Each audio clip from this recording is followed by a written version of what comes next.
if you're looking for a place on the internet to be overly edgy or get that rise out of people, Xbox isn't the place for you. Which is, first of all, a work of fucking fiction. It's just not even fucking close to someone reality. Fuck this guy's mom.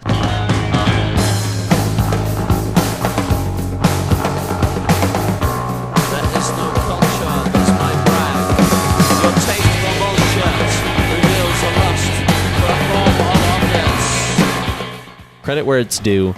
Kotaku is definitely a media entity that I definitely rag on, but you know, if you enable someone like Cecilia D'Anastasio to do work like this that is thorough, riveting, and kind of like some of the only investigative work in esports, more power to you. I'm willing to deal with all the bad, weird Smash players have too much BO takes that you've got. If I think that was also her. Yeah, I mean, That's so funny. that's the thing about journalism is you got to do stupid bullshit. Look, she's for speaking truth your to alma esports mater. power, and sometimes we have to take our licks too. Okay.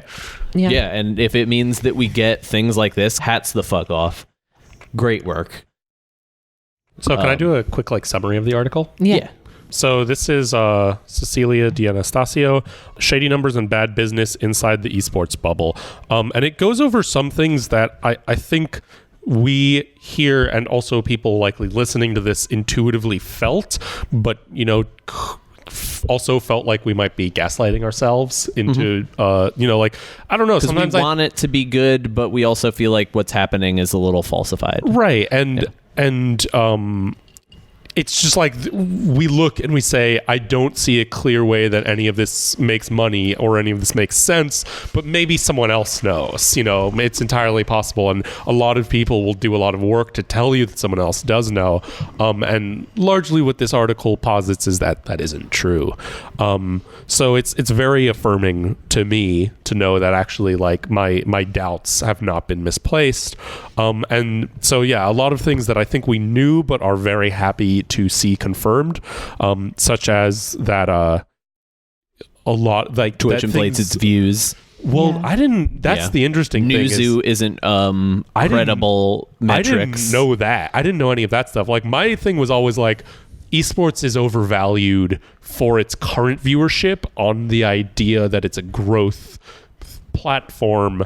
But what this says is not only is that true, but also a lot of the viewership we're seeing now, a huge amount of it is actually potentially 66% of it. Yeah, that no one is engaged with, and that you like it's fraudulent to sell to sponsors. And what it kind of doubles over, which is something that I've been worried about since the genesis of corporate esports and this wave. Like, if we're going to talk about like feminism and black metal both having waves, this is probably the third wave of esports ultimately. Like there was like a 90s birth and a 20 aughts MLG second coming, and this is the third wave of esports, and this one is the most corporate. And the problem that I've always suspected with that is that there's not going to be any transparency because everybody's in the corporate system of it. Every company that owns the games, owns the streams, owns the means. There's no incentive for them to be forthright about their numbers if they're not gonna push growth further, which means they can lie and get away with it until something falls the fuck apart. Right. Exactly. And what that thing is like we'll all see. But like, I mean, Slasher said, like, I've lived through 2 esports bubbles bursting, and his conclusion to that was bizarrely, which makes me confident this isn't one, which is not how financial bubbles are known to work. I mean, the thing that's tough about it is I think because the means in all avenues are owned by the same folks. You know, if Twitch is working together with like Riot and like they're making all the games and they're also throwing all the tournaments, right. There's no point in that chain of corporations where like there's a regular person involved who can be like, actually these numbers are fake. Yeah, because no one's the corporations here. Exactly, no one's incentivized to be honest about it. Blow up the numbers. Yeah, Yep. and there's no oversight. Oh, of course not. Because they do their own oversight, and I think we all know from the police how well doing your own oversight goes. Yeah, and I think what's frustrating about this is that we're seeing the esports industry mimic industries that are already just completely toxic and problematic and that we all loathe as leftists. Just doing what the financial sector does and working completely on spec, doing what the media industry does and just working on a startup boom bust wave based angel investor nonsense mechanic. Like all of these things that are and bad, doing what the but sports quick, industry dirty does money. Yeah. by being the sports industry. Yeah. It's like they take all of the worst aspects of every industry and just roll them into one. Yep, and it's going to be cool. and everyone's still high on it because it's new and hot and hasn't imploded again yet. Yeah. But here we fucking are. Yeah. Well, yeah. And then there's been like a range of, not really, there has not been a range of responses to this article. Slasher, to his credit, has commented briefly on it on Cheddar Esports. And he said that, no, I don't think this is a bubble. Not a lot of more content than that. So, but I'll give him props for actually responding to it, because most of the talking heads I saw, most of the reporters or consultants, just won't touch it with a 10-foot pole. And one of the most fundamental questions I've always had about all of this sort of stuff is like, are these guys in the Kool-Aid, or are they selling or do they know they're selling bullshit? And the fact that rather than go off on Twitter, have straight meltdown May about this kind of shit, they would rather just not touch it with a 10-foot pole, makes me think it's all completely cynical, and they know. And that's what's wild about it, that they won't touch it because they're kind of operating on a more 2008 centric hubris where you can kind of distance yourself from things, and there isn't a 24-hour news cycle, and it isn't all consuming. Like, it's 2019. You can't run from this. Like, well, and if we're talking about alarms that this article raises, something that is initially alarming is when you look at the first example of inflated Twitch viewers, which I think is the most alarming part of this, because it implicates Twitch, it implicates the major games, and it implicates a scam that is so easy to run that one can assume that other companies are running it, like Curse did. When we look at Magic the Gathering, who are the first example of view inflation, we can wave that off and say that Magic isn't necessarily an esport, really, and that Magic has its own just pile of mistakes, errors, and mismanagements that it has to deal with. But where that gets dialed up, and credit to Cecilia for putting this at the end after Magic, is that Overwatch League did this. Yeah. And Overwatch League is the golden pony. Overwatch League is the one that's pouring all the money into it. And Overwatch apparently is the one that is tripling its fucking viewership with throttles from the bottom of Gamepedia. Which doesn't surprise me, because I know a lot of people who play Overwatch, and I know like 2 people that watch Overwatch.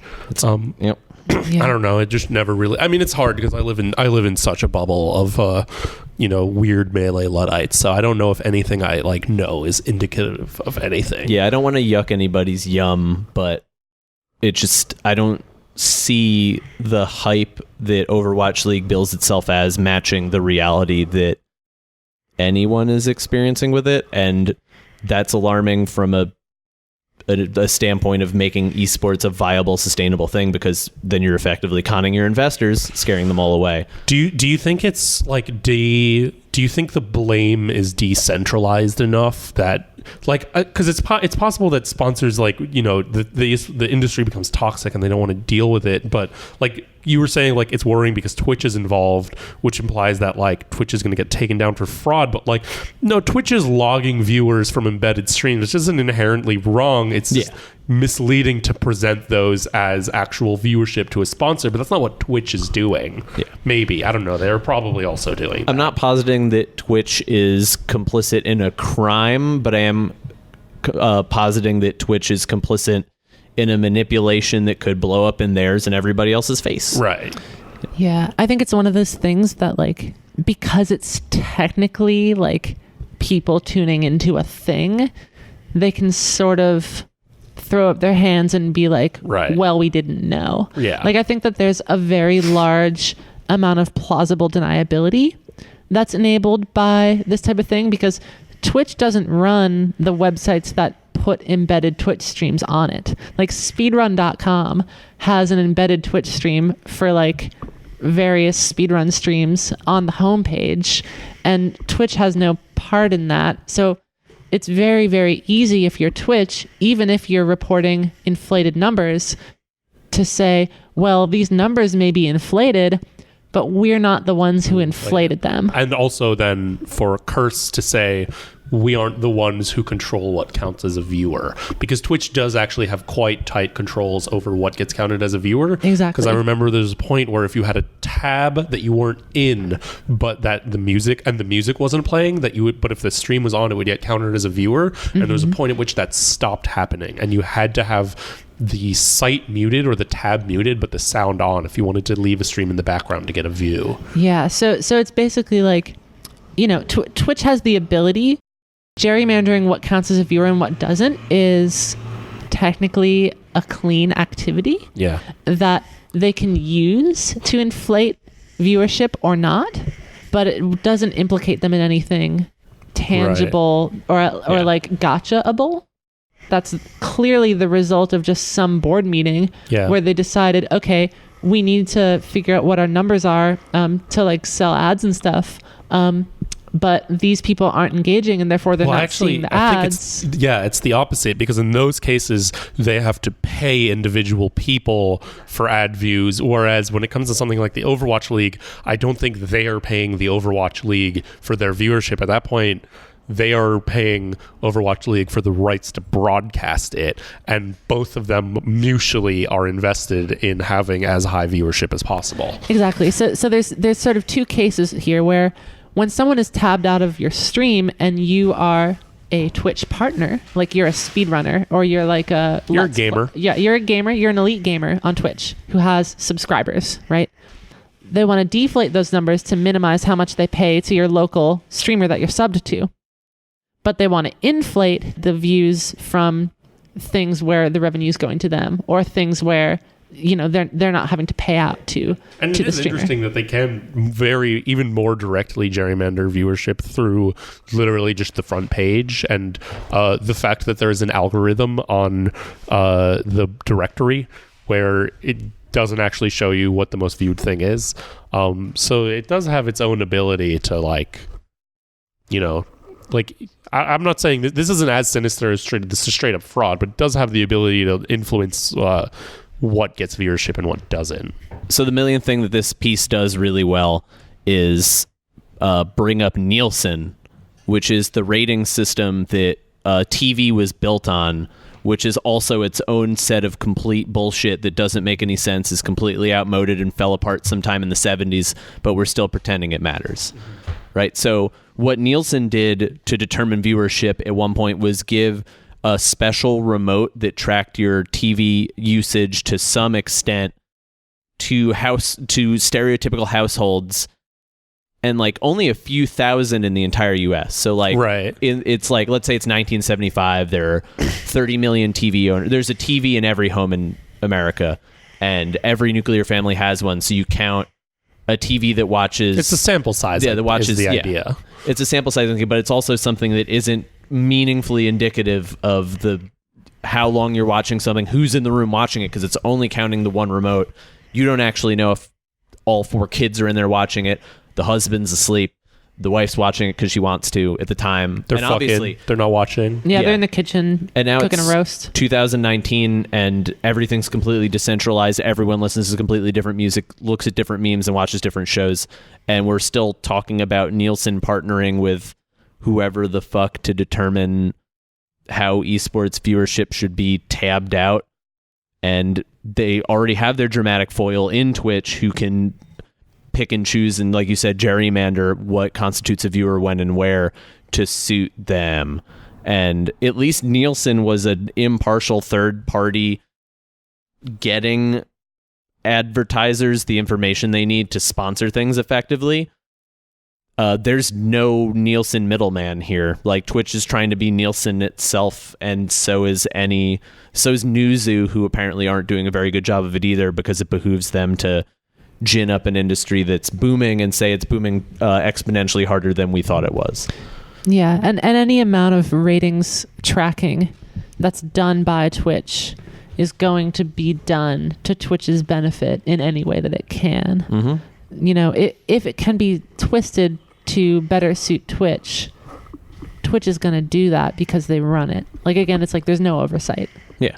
I mean, this is an Amazon-led company. It's like, it's like we investigated fuck. ourselves. We always and, forget that, don't we? Yep. Yeah. And there are like maybe 3 or 4 employees from the original Twitch in any position of power left, and that is not a lot. It's just Blur. Yeah. It's Blur. No one else. man. Sorry, I said the name. I don't even hate Blur. You that said the much. B No, if word. you're That's listening to Phil's this, thing. Yeah, that's Phil's thing. abdicate the throne of Melee, please, and thank you. It I would agree be great. with that, but Yep. His Blur is my slasher. yeah. All right. So we're gonna do Our first ever. Red Team Red reading Team. series. Make sure this person is on Twitter and sucks, because I bet they Ian do. Miles Chong. He didn't write it. What? Who is this? He's someone who also has What's his name? Alexander Hall, which is too vague of I think I've seen that person around, and they're a schmuck. So he's writing for a thing called Human Events. Damn. And I think Ian Miles Chong is related because his stuff has been juxtaposed with this very recently. But anyway, here's the smash hit article that we're going to read and enjoy today. It's under the culture section on Human Events, and it's called "The Left is at War Over One Last Conservative Cultural Bastion: Gaming." Damn. Yes, gaming, the cultural conservative bastion. Well, he's Yeah. right. He's right. He's what right, we're but not for doing. the reason that he thinks. No, that's what we're doing now. We are the left, and we are doing a war on gaming. Yeah. It's true. So damn, got So us. he got us, and here's how he got us. So many gamers know that the fight to defend geek culture is another yes. essential front in the culture war. It would be easy for conservatives to throw their hands up and say, "Game over." Nice pun, dude. Yeah. Hell yeah, dude. Let the left win and make gaming into another safe space. So, I mean, right out the gate, this is just the umpteenth chapter in the culture war, which is something conservatives obsess about because they don't have anything better to deal with. No, it's Like- because they've won the political war. yeah, like over dinner, we were all stressing about how to end the housing crisis in America, and these guys are like, we can't give up the trenches in parental Star controls Wars. in gaming. Yeah, which well, is it is going to be pretty what cool this is that about. he's like, we can't let games be a safe space, so any opinion that isn't mine needs to be kept out. Yeah. Like, I think the thing I'm most jazzed about is that this guy is correct in the sense that gaming is the forefront of conservative, like, young people's communities.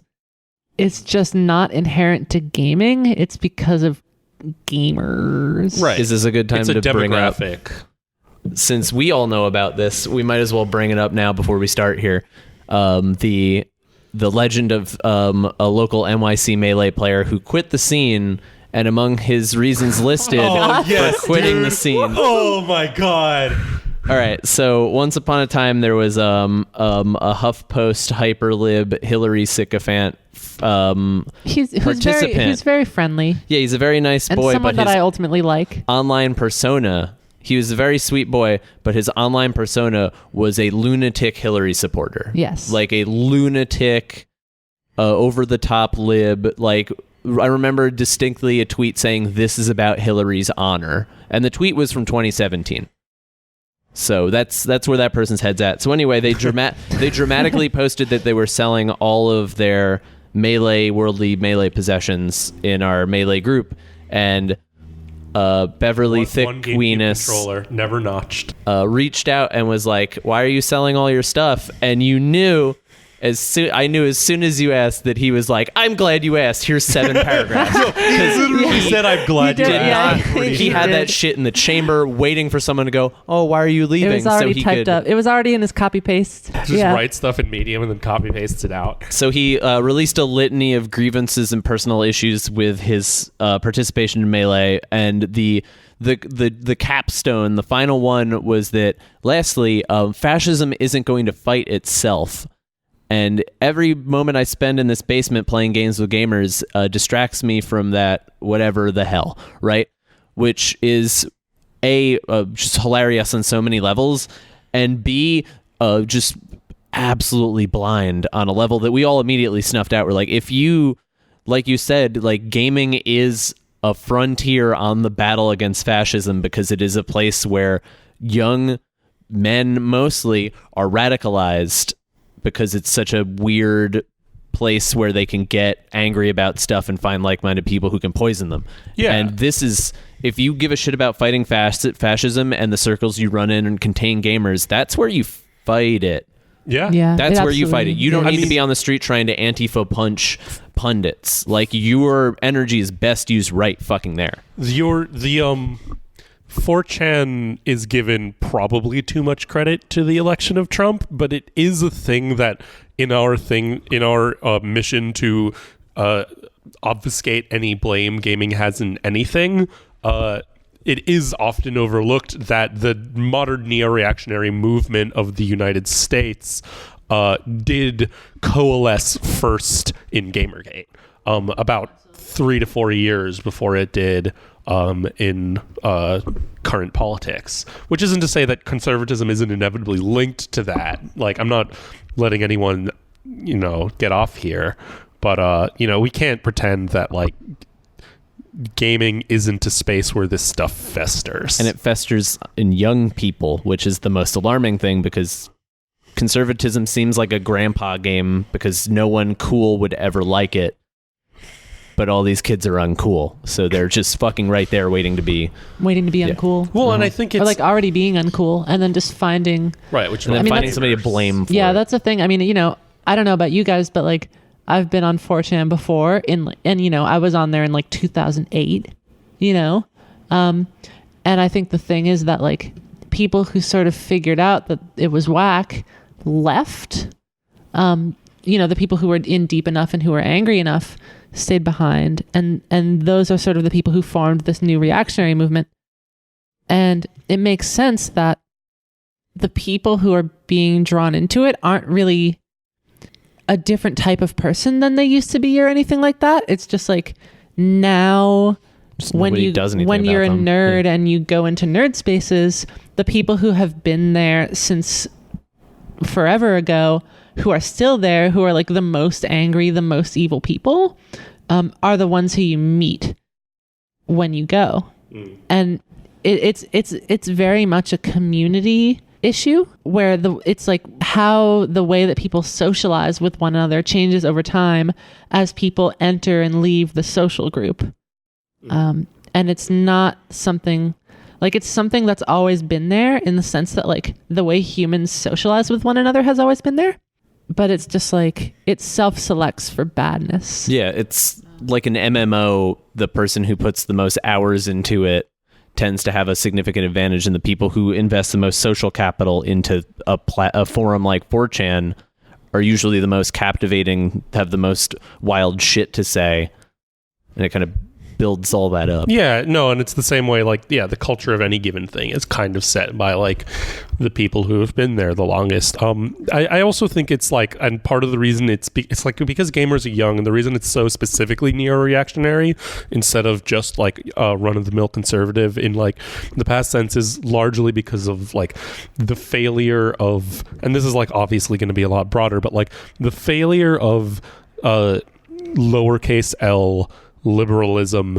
has left, no one believes that it's impossible to square the idea that, say, everyone is equal with American foreign policy or the way the media, it's impossible to square these two things. And the natural outcomes of this are either that you become a communist, or at least some sort of light socialist and fiercely critical of of American empire, or you conclude that actually there are people who are better than other people, and you swing full fascist, which is why I think that Generation Z specifically is either just completely politically disengaged or fiercely polarized. I've never met someone under the age of like 16 who had political thoughts that weren't either like straight eat the rich or straight like murder, just straight ethno-state advocacy. I'm gonna at least get the article started here. Yeah, that's fair. So while there are these powerful, influential psychotic people in places like 4chan and deep within the gaming communities. YouTube. Yeah, gaming YouTube is honestly the biggest thing. Oh yeah, the people who are writing these articles, the Ian Miles Chongs and the Alexander Halls, they're not talking about absolute that. brain dead chuds who are just kind of aping desperate interpretations of the ideology they're trying to peddle. And because they're still trying to grift it, and like, no, these guys have to get paid. And those guys, like the people we're talking about in like, deep in those spaces, those are believers.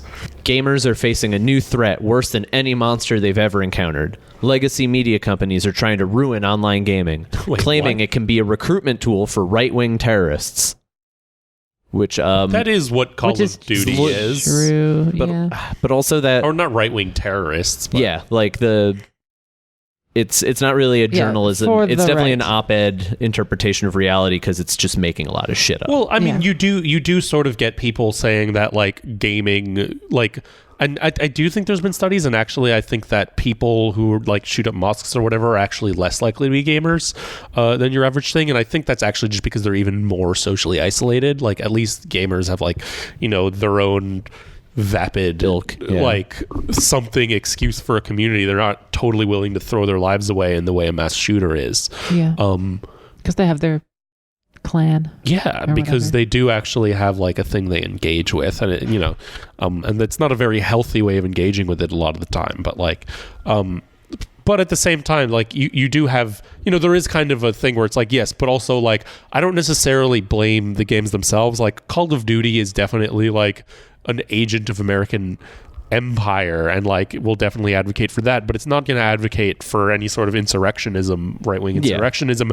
But that is like actual gaming communities will be like that. It's the players who are recruiting, not gaming itself. Like a lot of the people making these games are pretty woke. Gaming is corporate, and it behooves modern corporations, as we are here in Pride Month dealing with the most annoying facet of it, that corporations love to embrace the thing that is now lucrative. And what is now lucrative is kind of giving a shit about the safety of your users and keeping them from becoming a Sith at the very least. You're pretending to be supportive of LGBT people as well, but you're at least putting that forward publicly so you have like a leg to stand on.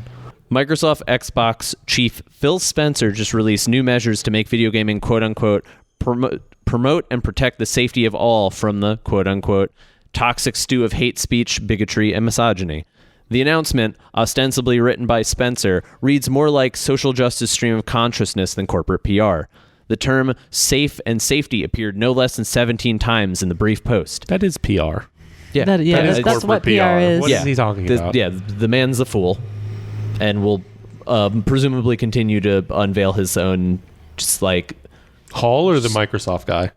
Both, but mostly Hall in this case. Mostly Hall. Dumbing down your interactions online to what Nintendo does, where you can just do like woo, or like same thing with like Rocket League, for example, where you can type, but like there's like the canned interactions, like is fine, but then it stops genuine connection from happening, which I had to take one of the, if I had to have both, then I want to have the ability to like make a friend playing a game. Me too. That's what it's all about. There's so much dicking around that. You know what I mean? Also, then, like, again, you still have all the... That's just made... Like, there's still all the Nazis. They're just on Reddit instead of talking in your game chat. There's no... Or they have a Discord, which is even scarier, because then they're like... And that, what you guys are saying, makes it the perfect thing for a alt-right chud to act like it's a genuine pivotal moment in the culture war, when it really is more or less utterly meaningless. But that's the perfect thing, and that's what conservatives love to wail about, is meaningless shit. So, Well, yeah. And again, I still think that's mostly because they don't have anything to worry about politically. Like, they have control of all three branches of government. They don't have anything else to talk about. I mean, these guys are always only going to talk about culture war bullshit because they're nerds and they don't know anything about politics. But, like, it makes sense that this is all they're going to whinge about, because the fuck other problems do they have? They're solved. Yep. Yeah, exactly. So like he brings up this quote twice in the first like 100 lines of the goddamn thing. That the Xbox community people said, if you're looking for a place on the internet to be overly edgy or get that rise out of people, Xbox isn't the place for you. Which is, first of all, a work of fucking fiction. It's just not even fucking close to someone reality. Fucked this guy's mom, and he's just been salty ever since. Yeah. Yeah, like in Literally, the 2008. house that saying the N-word as a white person was built on was Microsoft Xbox. I'm pretty sure the number of N-words said by even just white Yeah. people on Xbox Live, like, outnumbered the times the word "the" was used on the platform. Hall follows by going, it didn't explain what overly edgy means. And anyone who's ever played Xbox knows overly edgy means the goddamn N-word. It means the N-word. Yeah. Yeah. Well, in Xbox Live, yeah. It's either that or mom fucking. Yeah. It's one of the Motherfucker. two. Yeah, Yeah, I 'cause fucked your mom. Dude. Yeah. You yell That's the the N-word most on the 2008. headset, Yeah, and that's then what I'm you saying. send them the message after the game saying, I fuck your mother. Yes. Yeah. It Yeah. was the true combo That's a target of early combo. Xbox Live. Target it combo. links into itself. Blaming games and gamers is hardly new, but this is a drastic escalation from Gamergate to marking gamers as potential right-wing terrorists. Again, smart man, genius writer keeps bringing up this right-wing terrorist thing, which I think is mostly his own invention. Like, Yeah, Yeah. but Like, also, the, is it we that don't. big a deal? The Gamergate? country doesn't even recognize right-wing terrorism as a concept yet, and Right. suddenly we're going to further lengths to legislate against right-wing terrorists than we do loot boxes. I think not, good sir. No, but also okay, even that is giving him the premise that we all want to say actually no, gaming isn't that big a deal. He's just being silly. But no, I actually do think that like Gamergate was some serious shit. Like people fucking left their houses and shit. Yeah. Like I was working at a publishing company, and I we got an interview with Zoe Quinn because she was pitching her book, and we were just talking to her about that experience. I read the manuscript, and it's like, holy shit, what a bunch of absolute monsters. I don't think it's that far of a stretch at all. Yeah, and these are people who in theory experience bullying and get radicalized, just paying it back in kind 1,000 times over to just hyper-focused targets. I don't even know if they get I don't even dude, I think Like, I in think theory. it's a perceived. I mean, because some people absolutely do get bullied, but Not no, for gaming. not Everyone because they're a games. gamer. Yeah. Yeah, but they're taking something maybe they experienced in their life. I am making a sweeping generalization. I don't even so. hear. I don't know, but that's the thing. I don't even hear young kids these days talk about being bullied that much. Yeah. I mean, bullying's a real I problem. think that's a but- thing that we project onto them mostly. Yeah. Yeah, I, Like, I think this it's guy something that they probably got project onto bullied. themselves because Yes. it's not that Because it's not being bullied, it's not getting laid. It's not being bullied. It's not getting laid. But also, it's just experiencing social isolation and feeling like an outcast. Yeah. And that sort of feels like bullying to a lot of people, and that's kind of valid on the surface. Yeah. Yeah, because you see so much stuff telling you that bullying's bad and that everyone's bullied that you kind of internalize it, that you're Yeah, I'm that a you're victim. well, these people are treating me poorly because I'm just ignored. Yeah. And that feels bad. But I do think it is interesting. But I think that's what most of these people are Yeah. talking about. That's what incels are talking about. That's what all these folks are talking about. But when this stuff gets written about or talked about by people our age or even older, it does get projected into in this idea that everyone's being bullied. But if you look at the meme, if you do a cultural investigation of the memes these people are creating, if you look at the Chad versus Virgin meme in its unironic conception, Chad never does anything. Yeah, Chad to the does other not person. bully the virgin. His thing is existing, and the problem, they have a fundamental issue with hierarchy, which I can sympathize with, but again, it's I don't know if these kids are being bullied. Maybe they are. Yeah, Chad is not a bully. He's the person who has the things that they don't have. Yes. This is a meandering thing, but it wraps itself up really brilliantly. Okay, Just fantastic work. So other outlets have followed suit. The Washington Post has condemned gamer culture as a source of toxicity, including racism, misogyny, and death threats. NPR wrote an article I think claiming... Zabeta wrote that. Yeah, I mean, all right. So NPR wrote an article claiming right-wing hate groups are using video games to recruit new members. Yeah, I mean, Okay. they're Congress- doing that. Yeah, they are doing that. They're doing Well, I'm getting that. to where he, I mean, kind of we're brings also it around. doing that in the opposite direction. So Game recognized game. So in this portion of what I'm working towards here, he's acknowledging that media outlets are accusing gamer culture of being a place where racism, toxicity, and death threats happen, which there's a wealth of evidence that is literally the case. So bringing it up, quoting it like it's fake is Yeah, it's good. ineffective. So then In a later interview with Vox, she derided right-wing gamers for wanting to enjoy life as unapologetic white males and for wanting to not worry about politics. It is a curious phenomenon that liberal commentators openly express disdain for certain groups and then express shock that those groups resent them.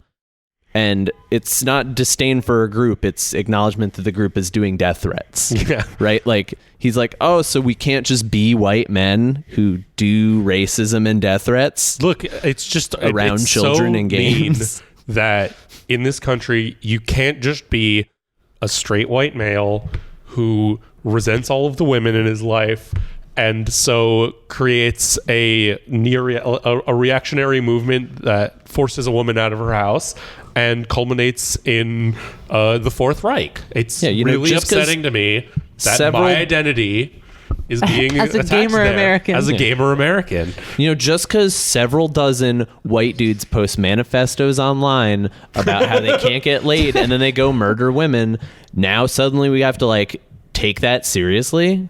I can't believe it. I cannot believe it. The feminists are taking over. Truly. They got us. All right, so he's going to quote Mark Kern here, and we're not going to go anywhere near that because Why?